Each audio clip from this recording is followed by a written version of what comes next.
আসসালামু আলাইকুম, Fatema's kitchen and শখের রান্নায় আপনাকে ব্যাবাক্কিরে স্বাগত। মুই বরিশাল্লা মনু মুই এইছি গ্রামের বাড়তে বেড়াইতে। গ্রামের বাড়তে বেড়াইতে মুই বানাইছি চিতই পিঠা। এখন ভাবলাম মুই চিতই পিঠা বানাই আল্লাহ খামু তো আপনাকে লগে একটু শেয়ার করি। মানে জাগো চিতই পিঠা হয় না, মানে দুধে ভিজাইলে ভিজে না, আবার ফুলে না, ভিতরে শক্ত থাকে।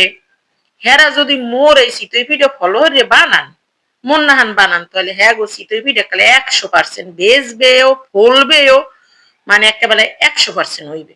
এর লাগি আমি প্রথমে নিয়ে নিলাম 1 কেজি চাউলের গুঁড়োর ভিতরে দিয়ে দিছি 1 কাপ ময়দা। মানে এই 1 কেজি চাউলের গুঁড়ো আমি পোলাও চাউল আর আতপ চাউল ভিজাইয়া গুঁড়ি হয়ে নিছি। এর মধ্যে 1 কাপ ময়দা দিয়ে দিছি, আর এই যে দলা দিয়ে দিছি এগুলো দিয়ে দিছি ভাত বাটা, মানে ভাত বাটিয়া দিয়ে দিলাম। আপনারাও এই ভাত বাটাটা দেওয়ার চেষ্টা করবেন। অল্প অল্প গরম পানি, মানে হাতে সয় এরকম গরম পানি দিয়ে ভালো করে একেবারে এই অবস্থায় ভালো করে মাখাই নেবেন, প্রায় 10 মিনিটের মতো একেবারে ছেনিয়ে নেবেন। এখন এই যে দিয়ে দিলাম সোয়াবিন তেল, আর দিয়ে দিলাম চিনি। এখন এই দিয়ে দিলাম বেকিং পাউডার, 1 চা চামচ বেকিং পাউডার দিয়ে দিছি, আর হাফ চা চামচ বেকিং সোডা দিয়ে দিছি। এই দিয়েও মুই একটা ঝাঁকা নাকা করে মাখি নেব। মানে যত ভালো যে মাখবেন অত কিন্তু চিতই পিঠা ফলবে আর ভালো হইবে। মানে হাত মাখার উপরেই কিন্তু এই চিতই পিঠাটা বেশি হয়। এখন এই যে মুই মোর পারফেক্ট একটা ডো বানাইয়ে নেব।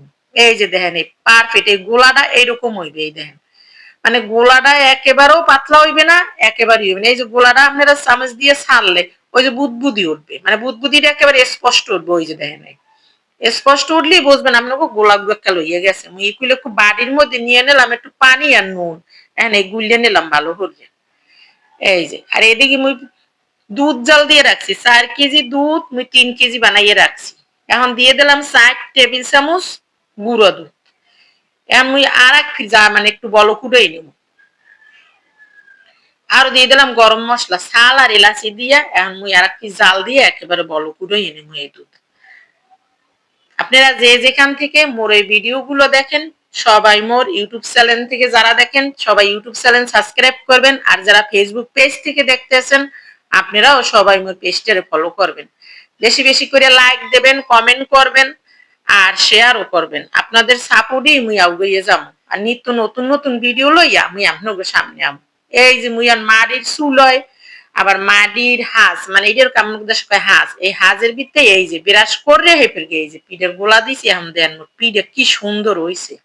এই দেখেন দেখছেন মোর পিঠে গুলোর চেহারা দেখেন যে কত সুন্দর হয়েছে। কিন্তু একেবারে বেশি জাল দিলে তাহলে নিচ দিয়ে একটু লাল লাল হয়ে যাবে, মানে জালটা একেবারে লো আছে দিতে হইবে।